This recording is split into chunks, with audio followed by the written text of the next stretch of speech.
Hi, and welcome back. I'm Sally Traxler, and I'm the Droneport Network Director, and I'm super excited about our Droneport spotlights. There's nothing like talking to somebody who's lived it and done it and learned as they're building something new. And I'm incredibly happy to say that we have some of the very best in the country with us today. Tom Sawyer is the president of Grand Sky Development Company, and has not only developed Grand Sky, but also has worked with many communities across the country as they think through airspace integration and support for Droneports. Bart Massey is also with us today, and Bart hails from Hazard, Kentucky, where he operates the USA Droneport. And Craig Smith is with us from Oklahoma, and he is the new executive director of the Oklahoma Space Industry Development Authority and Oklahoma Air and Spaceport. So 3 incredibly different projects that are happening around the country that are enabling airspace integration in their day jobs. And I think that we'll turn it over to Tom first, and then at the end we will do Q&A for everyone. So you can be loading your questions in the chat, and we'll make sure that everybody gets them. If you have a question for a specific person or project, let us know what that is, or if you'd like everybody to answer the question. So Tom, I'll turn it over to you. Great. Thank you very much, Sally. I really appreciate being here. This is my second year with the Droneport Network, and I'm excited to share what's been going on at Grand Sky. And so I will hit the share screen here. You have that now, Sally? Yes. Okay, great. So I'm going to give an overview, and I saw from an earlier presentation that there was a question about revenues and stuff. So hang on a second. Now, right now, of course, I'm having a technical difficulty that my screens won't advance. So let me try just one more time here. Preview. Share.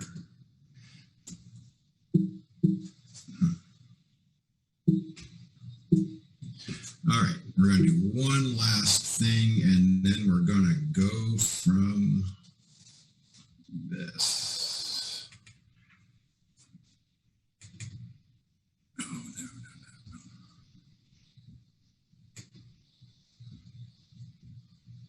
I apologize to everyone.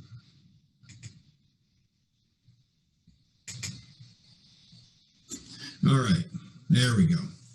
So by way of background, Grand Sky is a 217-acre park. We are co-located on Grand Forks Air Force Base, so we are actually on military property, but we're physically separated from the Air Force.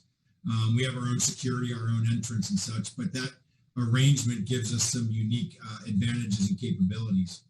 We're operating from a 50-year ground lease on the base. We have a joint use agreement, which makes it a joint use airfield, one of only 2 joint use military civilian joint use airfields in the country that allow UAS flights as well as manned aircraft flights. From a Grand Sky perspective, we're very interested in large UAS, and we're focused very heavily on large UAS, and some of the pictures behind you can attest. And one of our big features is we have an FAA approved beyond visual line of sight system based on a radar that we use to allow the large UAS flights without chase planes. Our mission right now, and I think it's important because the unique structure of our overall transaction, the deal that allows us to build this park out, is also based on the mission. And our first job is creating jobs and economic development in the Grand Forks area, North Dakota area. Our second mission is to support and grow the North Dakota UAS ecosystem. Team North Dakota, some of whom were on earlier.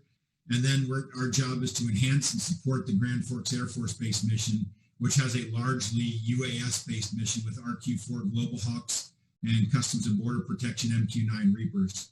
So our mission is tied very tightly to what goes on at the base. So I wanted to give a little bit of overview of our operations. We are a public-private partnership. which means the United States Air Force leased property to Grand Forks County. Grand Forks County leased it exclusively to us. It sounds like a complicated stair-step transaction, but once you get through the paperwork, it's pretty simple.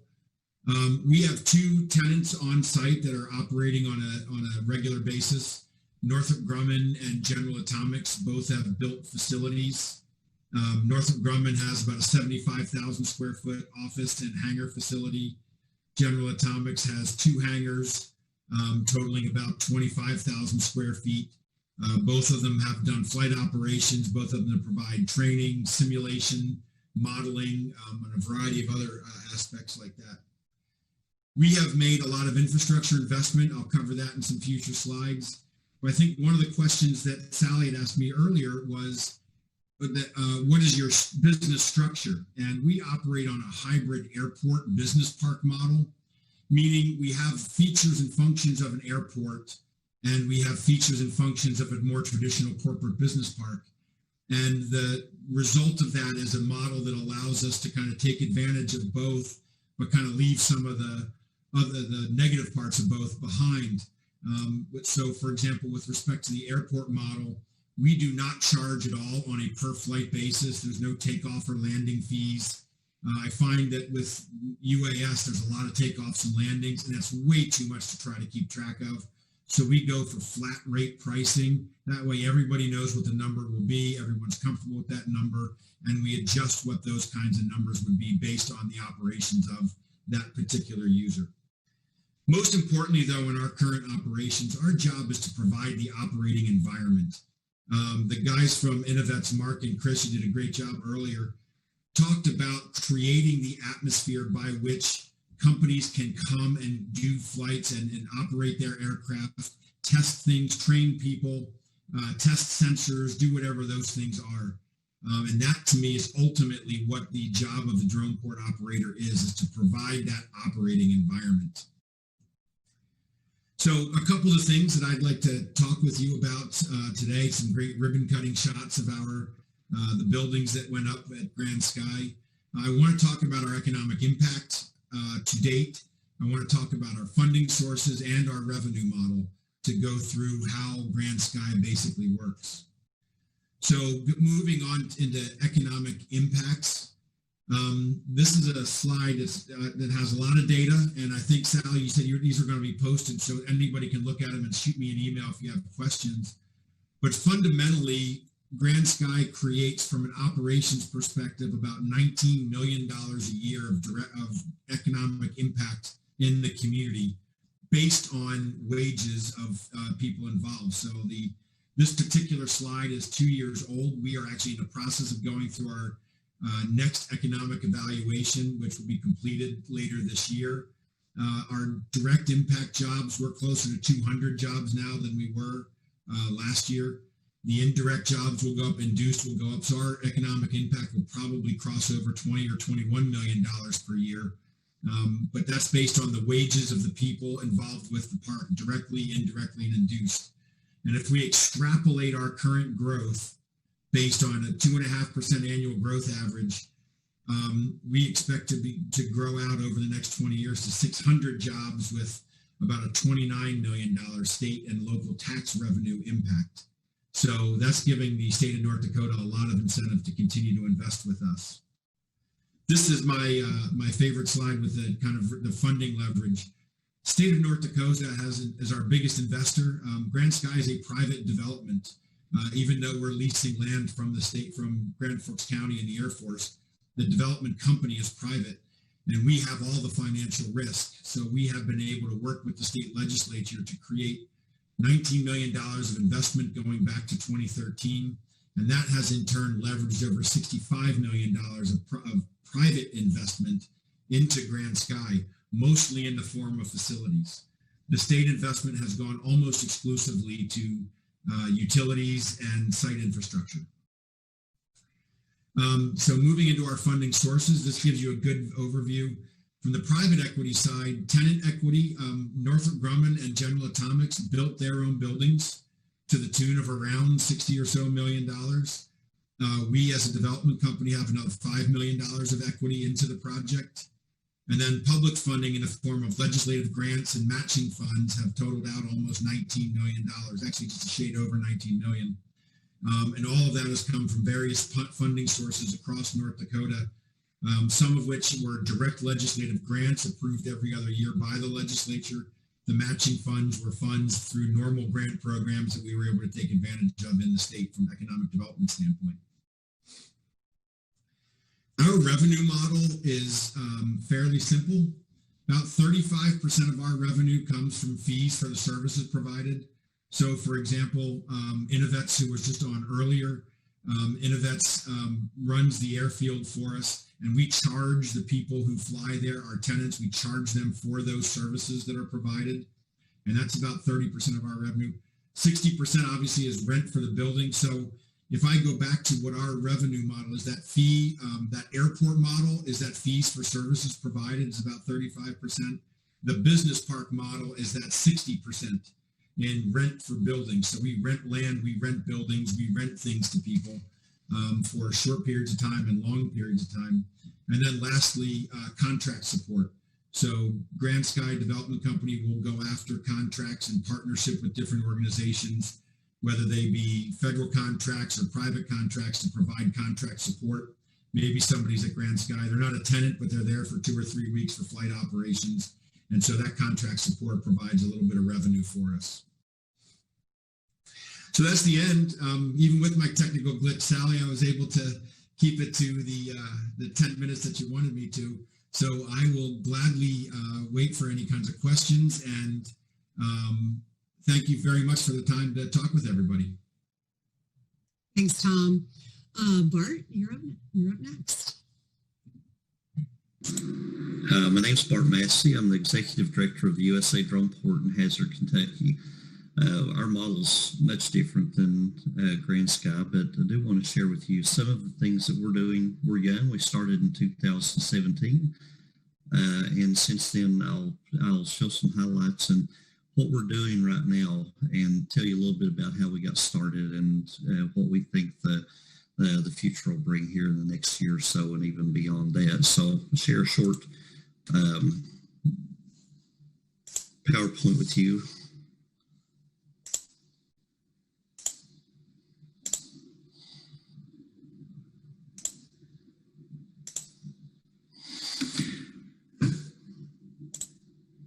Okay, one of the current projects we're working on with the University of Kentucky has to do with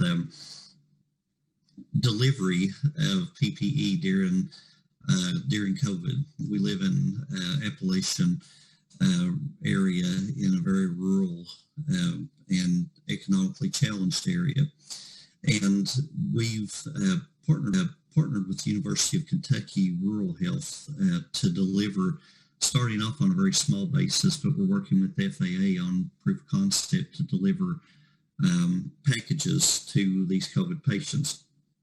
The first package will be delivered this week, or the very first thing next week.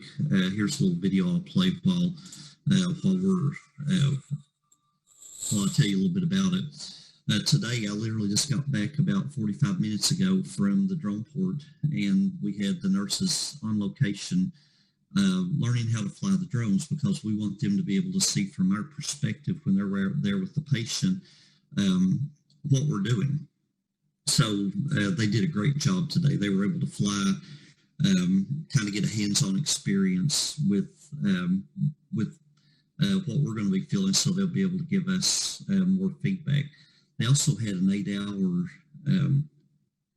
training online that they had to pass with 100% for them to meet the FAA credentials that they prescribed us when we very first started this.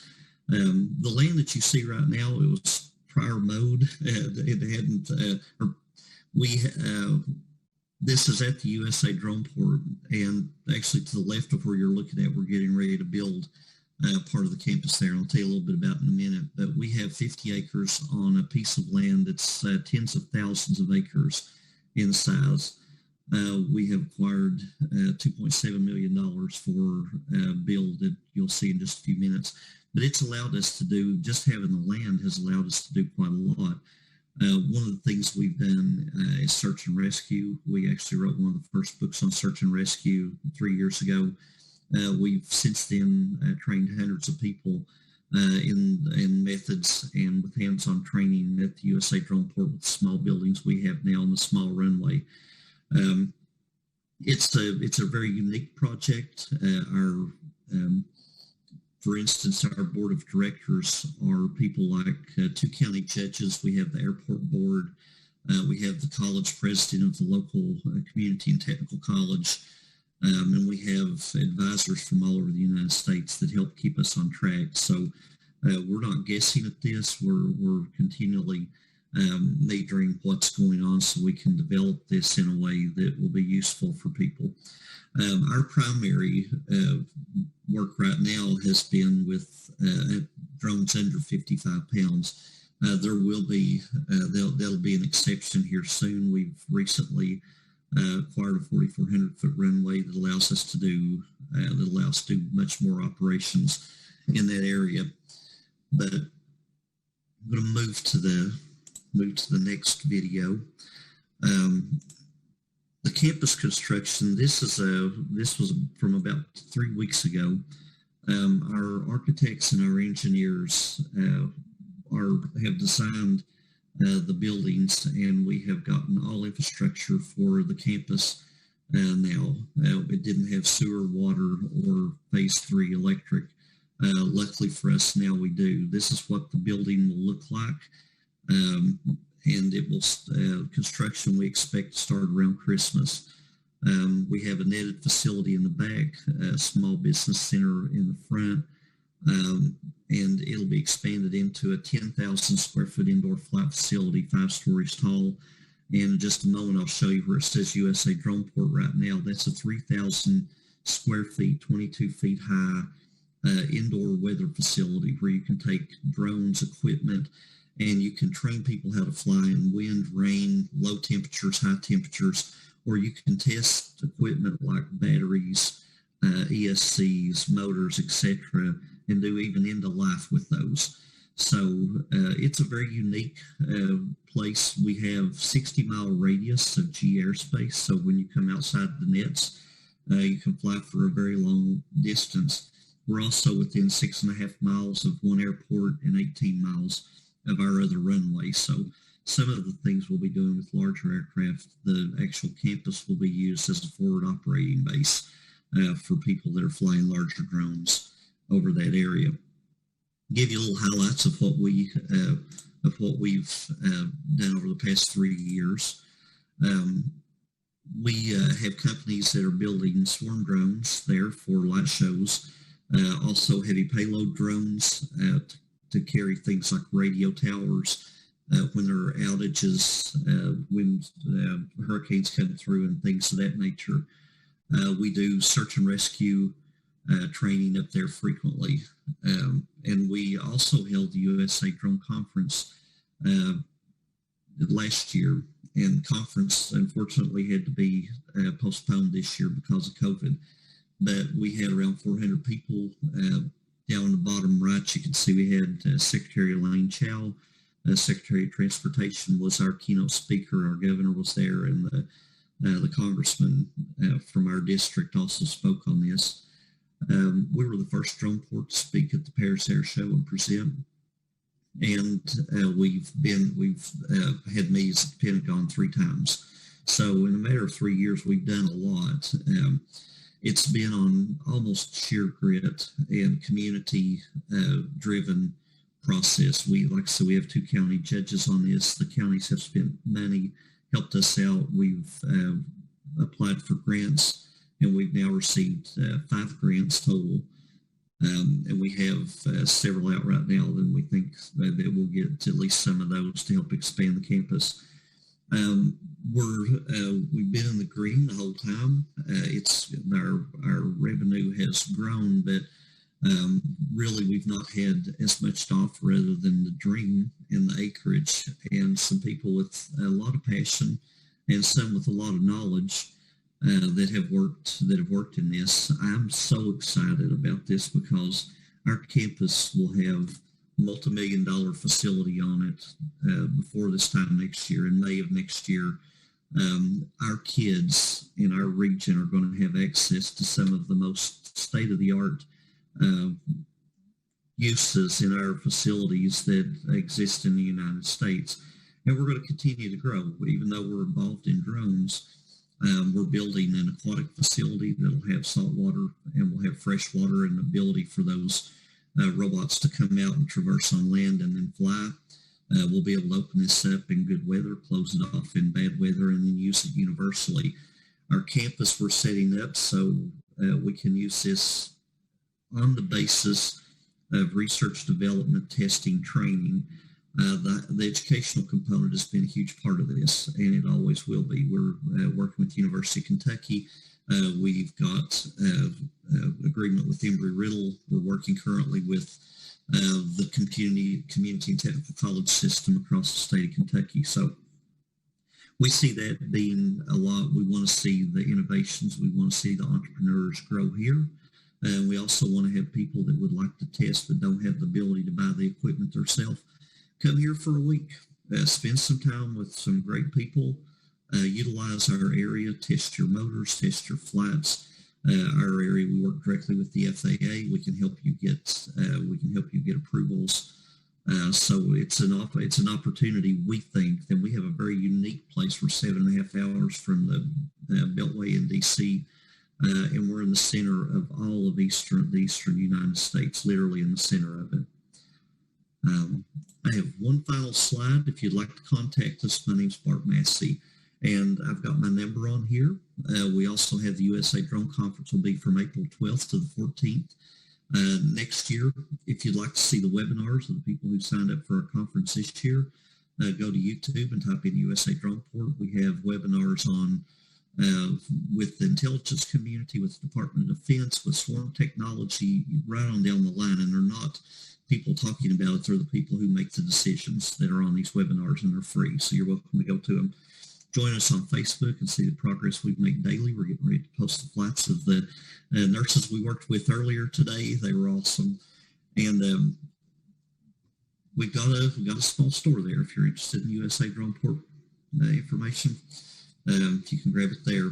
And I'll be more than happy to take any questions about the Droneport following this. Sally, thank you for the time. Really appreciate you. Thanks, Bart. Bart and Tom will hang out for some more questions. I don't know about you, but when you look at Grand Sky and you look at USA Droneport, two totally different kinds of projects, which, if there's a will, there's a way. I know Hazard, Kentucky for a long time. I went to school in Kentucky, and Hazard, Kentucky was coal country. They certainly weren't talking about technology and innovation and bringing people in from all over the world to learn things and grow. So kudos to both of these amazing programs. And so as to not stop with the diversity, we're going to bring in Craig Smith and talk about the spaceport, which is yet another very different kind of potential solution for airspace integration. Craig, I'll turn it over to you. Thank you, Sally, and thank you to our speakers prior to this and for the organizers of this conference. I appreciate the time and effort it took to put this together, and certainly for the technicians that are helping us as we maneuver our way through these presentations. And so I appreciate that. I wanted to be able to welcome you virtually to Oklahoma. I'm trying to pull up my show here, and want to take this opportunity to virtually welcome you to Oklahoma, and as I describe it, as the frontier of flight. And let me explain that. Certainly, Ohio holds the distinction as the birthplace of aviation, and North Carolina is deemed the first in flight. And while Dallas has a Frontiers of Flight museum, permit me to suggest designating Oklahoma as the frontier of flight. Now, if that designation is already nabbed somewhere, then don't let that distract you from what I'm going to try to share with you here. But to support my claim here, let me let you consider their state's pioneers in this area. Now, Clyde Cessna, he was a car dealer in Enid, And he built his first airplane right here in Oklahoma, and he tested it at the nearby salt plains, which are on this picture here, before he left the state to go up north to Wichita and create an incredible industry there. And we learned our lesson. Now here you see W.G. William Skelly. He founded Spartan Aviation and the Spartan School of Aeronautics.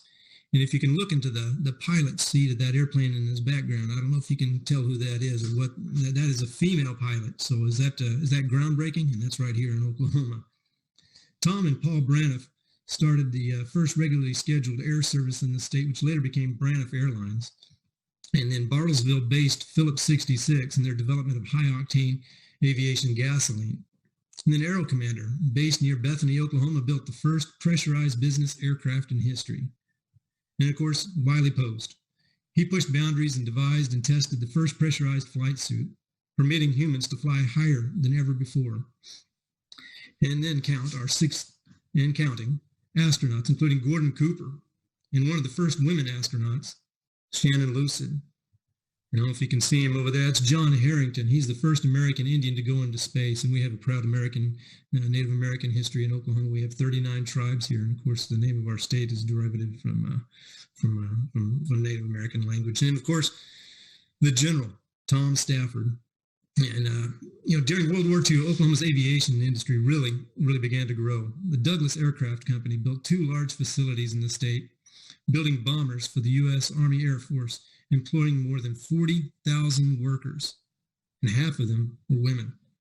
The Rosie DeRiveter publicity campaign, reportedly got its start in Oklahoma.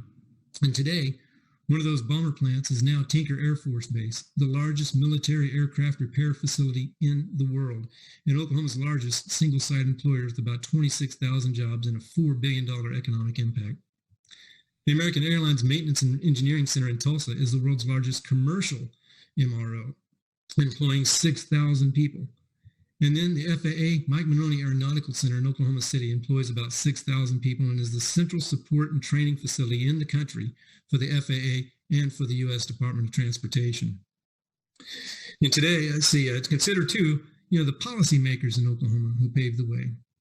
In June of 1956, 2 airplanes collided over the Grand Canyon in a horrific accident, killing all 128 people aboard both aircraft. Now, you've probably heard the phrase, it takes an act of Congress, and how lengthy a process that typically entails. Well, this gentleman you see here in 1958, inspired by this crash and seeking to increase safety in the National Airspace System, introduced the Federal Aviation Act, creating the FAA. This is U.S. Senator Mike Monroney. That act passed both chambers of commerce, or chambers of the government, and was signed by President Eisenhower less than 3 months later. If you can fathom that. Today, Oklahoma is home to the largest contingent of Department of Transportation workers outside of Washington, D.C., and these folks at the FAA Mike Monroney Aeronautical Center, located just across the runways from the Will Rogers World Airport, devote every day to the safety and security of the NAS. In fact, in addition to housing the National Registry of Aircraft, including drones, the Oklahoma City's FAA Mike Monroney Aeronautical Center is home to virtually every aspect and line of business in the FAA, including the MRO for the NAS, and CAMI, the Civil Aerospace Medical Institute. This is the medical certification, research, education, and occupational health wing of the FAA's Office of Aerospace Medicine, and it's the only facility of its kind in the entire world. All right, so Oklahoma has these assets. Let me share some of Oklahoma's educational capabilities. Oklahoma touts the finest skills training system in the United States with its statewide career, that's their vocational and technical training system. We've got 58 campuses peppered throughout the state, providing a hands-on, long-established, and even customized training programs designed to equip the workforce to meet the demands of the local and state economy. Degree programs offered through the state's universities and colleges help attract and educate the future workforce through programs such as Oklahoma University's Master of Aerospace Engineering and Oklahoma State University's first of its kind Master's and PhD programs in drone technology, and OSU's Unmanned Systems Research Institute, the USRI. It hosts the annual Speed Fest. You may have heard of that. And is also the first in the U.S. to receive approval from the FAA to fly an unmanned fixed-wing swarm within national airspace. So Oklahoma remains at the forefront of the legislative support in the aerospace industry, including the 2013 Spaceflight Liability and Immunity Act. 2018, the Aerospace Commerce Economic Services Act created a specific agency within the state of Oklahoma to attract and retain engineers and promote the growing aerospace industry in the state. And then financial incentives were created by the policymakers, and they're in place to help retain engineers and the companies that employ them, bringing them to Oklahoma through the Engineering and Workforce Investment Act. This act provides $5,000 tax credits for every engineer employed. And last year, Oklahoma State Senator Bergstrom, and he's one of the speakers you probably saw this morning, he successfully passed the Oklahoma Advanced Mobility Pilot Program, which will be very helpful in recruiting UAM developers to the state. And then way back in 1999, the Oklahoma legislature created the Oklahoma Space Industry Development Authority, OSIDA. Now, this is my employer, and this is where I work. We operate the Oklahoma Air Spaceport at the former Clinton Sherman Air Force Base in rural Burns Flat, Oklahoma. And that's it in the background. You can see our long runway and then some of our buildings and stuff in the foreground. And this was also a naval air station in World War II, in addition to being a SAC base in the 60s and 70s. And it's also home to the first military drone. This is called the TDR-1. Now, while only a few hundred of these were ever produced, this remarkable device could be flown with a pilot, and you can see the canopy on top there, or it could be flown remotely.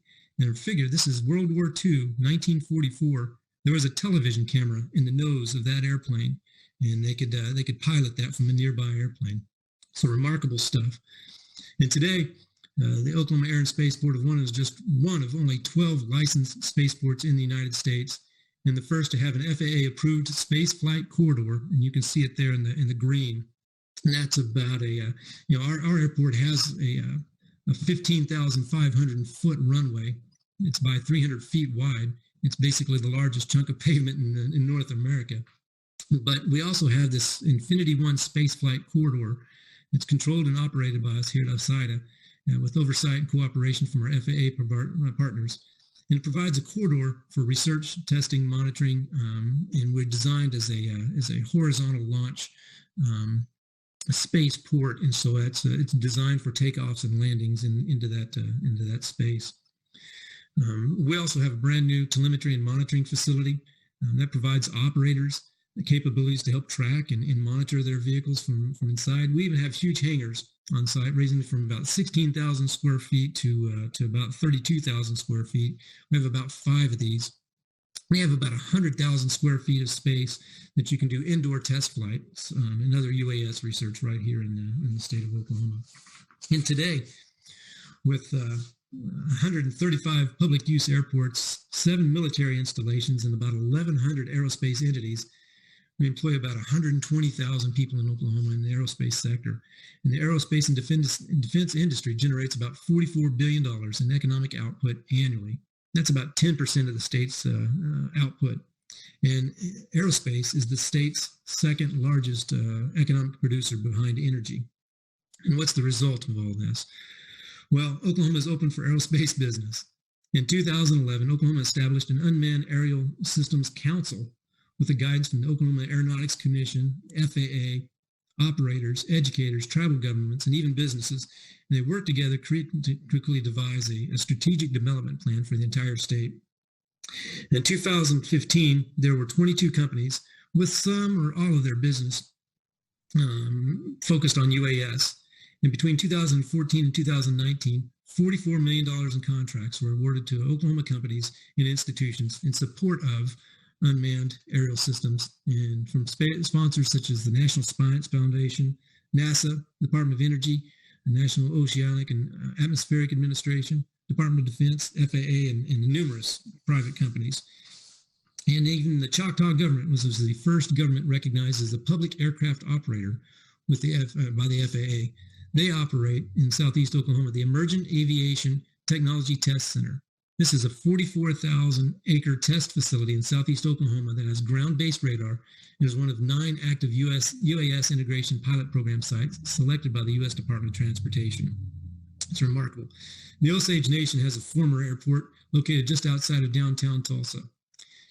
The bottom line is Oklahoma is set and established, and companies are starting to take a look at this. They're seeing our assets and capabilities, the research, and they're starting to research what we've got here in Oklahoma, and more are starting to take notice. And again, to conclude, Oklahoma is open for business. Take a look at some of the companies that we've already attracted here. Sky Dweller Aero, Vigilant Aerospace, and even Kratos, and more are even starting to take a notice from what we got here in Oklahoma. So a lot of that's based on as I outlined, the education, the economic incentives, the policies that we put in place, and certainly the assets and capabilities that we have here. It's certainly helpful to have the FAA Mike Monroe Aeronautical Center just located right here in Oklahoma City, just an hour and a half down the road. And so I appreciate the opportunity. Thanks so much. Thank you, Craig. We have a question that I promised Ernest Hoffman that we would answer in the last session. And I know Tom touched on this and Bart touched on a little bit of it. Sorry, my question just moved.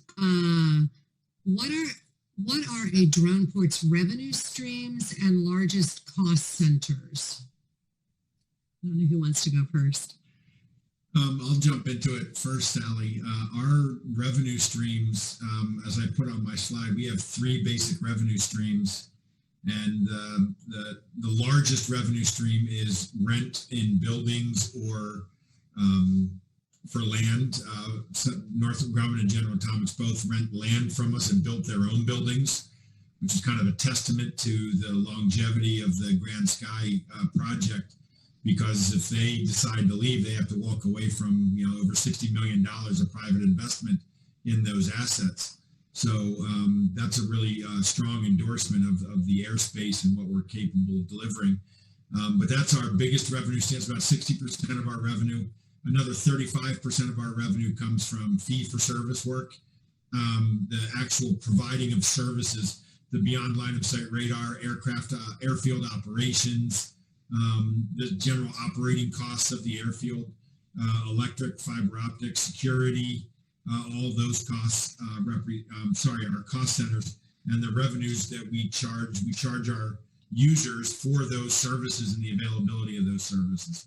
So then our last is we do some contract work here and there. So those are our primary revenue and cost streams. Our cost stream is really number one by far is the airfield operations. The security, the sheriff's deputy, the utility costs, just keeping the park running is by far our largest cost. Ours is similar, but on a smaller factor. We have our income really is based on rentals for a lot of our revenue. For instance, the buildings, the tools, the land, the airspace, and then also consulting. We have a lot of people that have various backgrounds, including Chris Stiles, who's here with me today. He was a former UAS pilot for the U.S. Army, and so we're able to help people come up with solutions that they may need, and that's a portion of the revenue stream. We think that's going to grow a lot as the buildings come online. We kept this very lean. The way we have garnered revenue between has been through donations of time and facilities with the college that I'm associated with, also with the county judge executives, and we have community foundations that have invested, and then we have gotten federal grants. So cost, it really, that honestly varies, but operations, as Tom said, that's where the vast majority of our money goes. Whenever we have to have things there, we have to have things in place, and that's where a lot of our expenses go.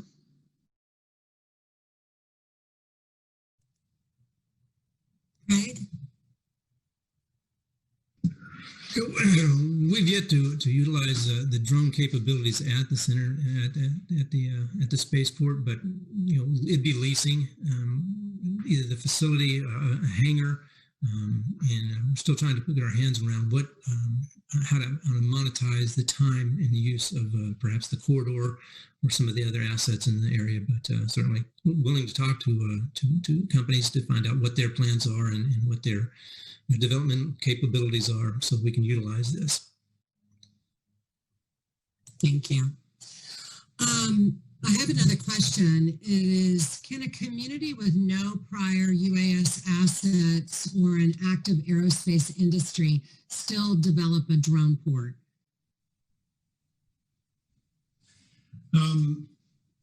Certainly. There's absolutely no reason that they couldn't. It depends what you describe as a UAS asset. A drone port could be something as simple as a parking lot out in the middle of a field somewhere that you are kind of, using the land system or something else, identifying that there are small UAS training operations going on. An indoor warehouse with a high enough ceiling could be a drone port for indoor training. I think it's important to kind of define what the target market. So not every place could be a Grand Sky. We have a 12,351 foot runway. We heard earlier from Craig that he's got a very long runway too. The UAS that we work with don't require that long a runway, but you need at least about 5,000 feet to be able to handle some of the UAS that we're working with. So you do need to have some kind of assets. If it were me and somebody said, Tom, how would you start a drone port? I would find a general aviation airport and start to piggyback off of those assets right now, because there's procedures in place, there's security, there's probably some size of a runway. That's the way I would do it. Starting from scratch would be difficult, but certainly absolutely doable.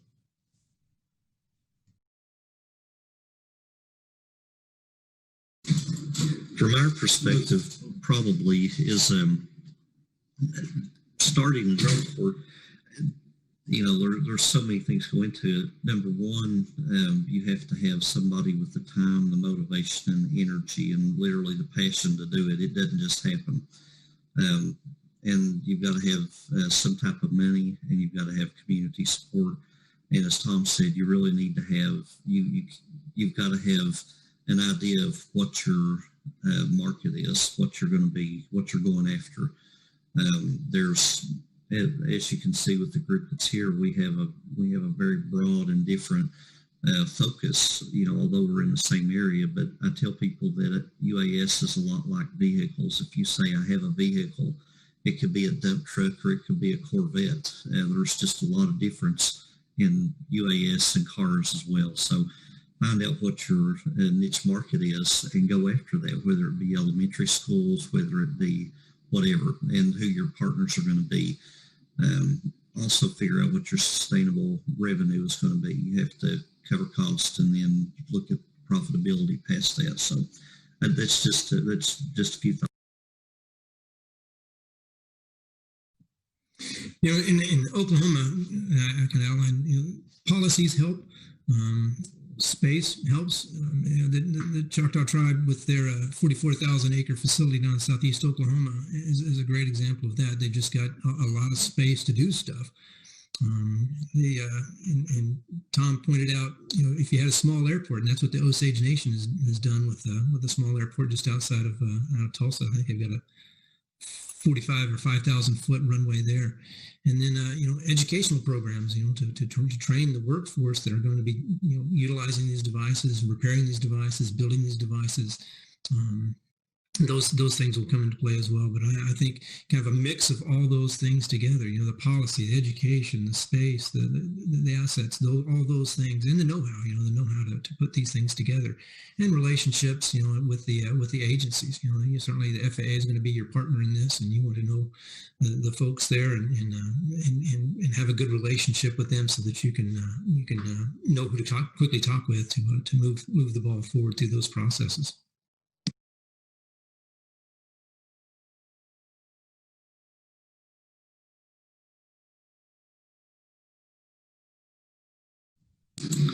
Sally, you're muted.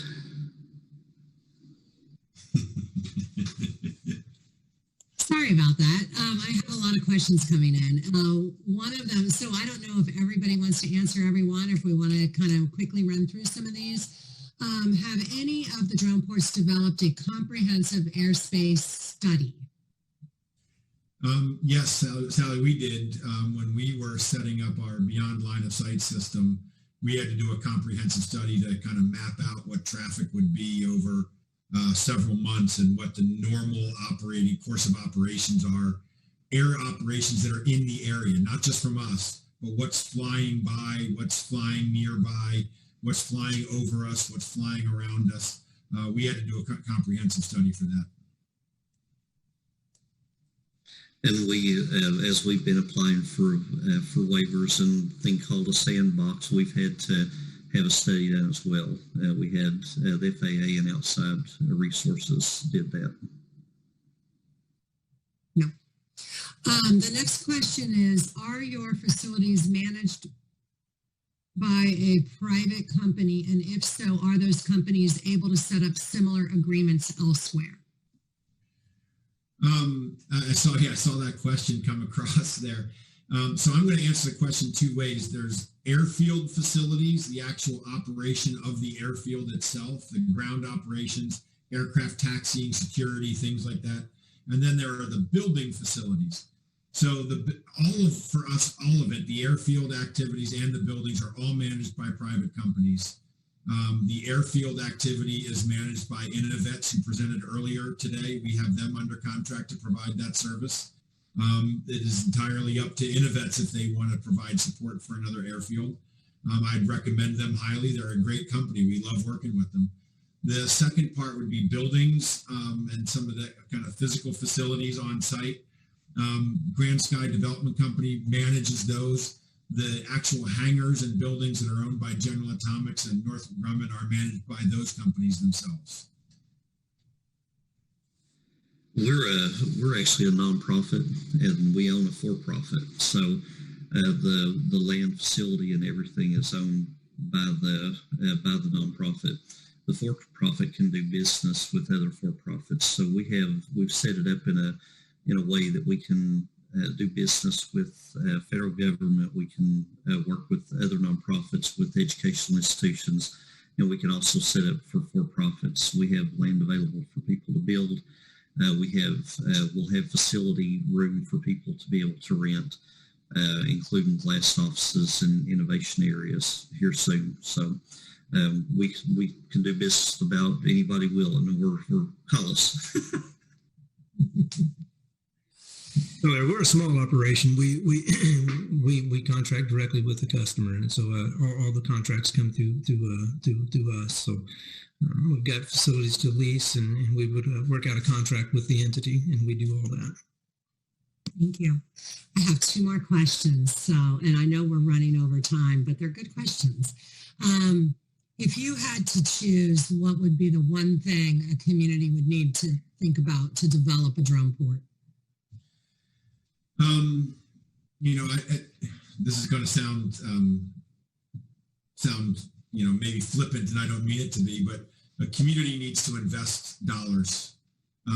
Drone ports don't happen organically. They're a deliberate effort. You need staff. You need a team. You need someone who understands airspace, how to access airspace, how to provide the service, someone who can speak aviation, not necessarily just drone, but can speak aviation. And so if I would advise a community the one thing, I would advise them to put the money together to hire someone full-time who wakes up in the morning worried about this. And it's not your airport director, and it's not your airport operations manager. It's someone who has a business development kind of background that understands aviation. And then I would equip that person with, it doesn't have to be a huge budget, but some kind of budget to be able to reach out to end users in the area to find out what they would need. So to me, I think that's the single best one investment you can make. Yeah, I'll just say ditto, really. I mean, he's right. You have to have somebody with a passion that wakes up, does this, dreams about it, talks about it, and associates it with everything going, and you have to have a community to support. And you've got to have, I tell everybody, 4 years ago, I knew nothing about this. And I tell everybody it's like waking up in a Holiday Inn Express and being in drones. So I've been exceptionally fortunate having people who knew what they were talking about and give me time to learn what I'm talking about during the process of it. But as Tom said, man, if you want to get going, that's the way. That's the easiest way to do it. Have somebody on staff that can do that. My answer to that is that's why I'm part of this this exponential. I'm here to learn.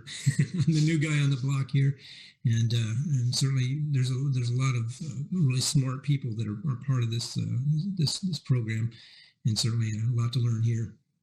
It's a good first step is to be part of this. I think our last question, and we need to answer it in a short amount of time so that we can be on time for our next session, is, you know, have you thought about, or what types of users do you imagine maybe the largest users of Droneports over the next 5 years? I would say on a terms of number of flight bases, I think we're going to move past the 55-pound small UAS and move into larger UAS in the 150 to 250 pound class.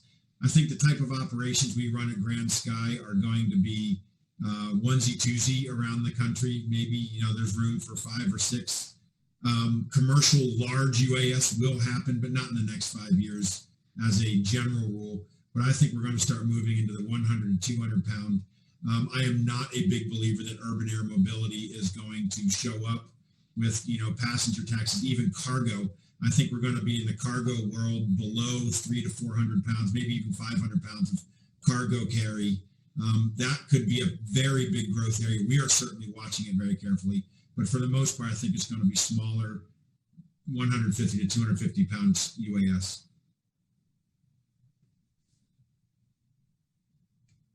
Anybody else have a thought? No? Well, thank you, gentlemen. It's always a pleasure to hear what you're doing and what you're thinking about. And we'll take a short break and we'll be back at 2 o'clock. Thank you, Sally.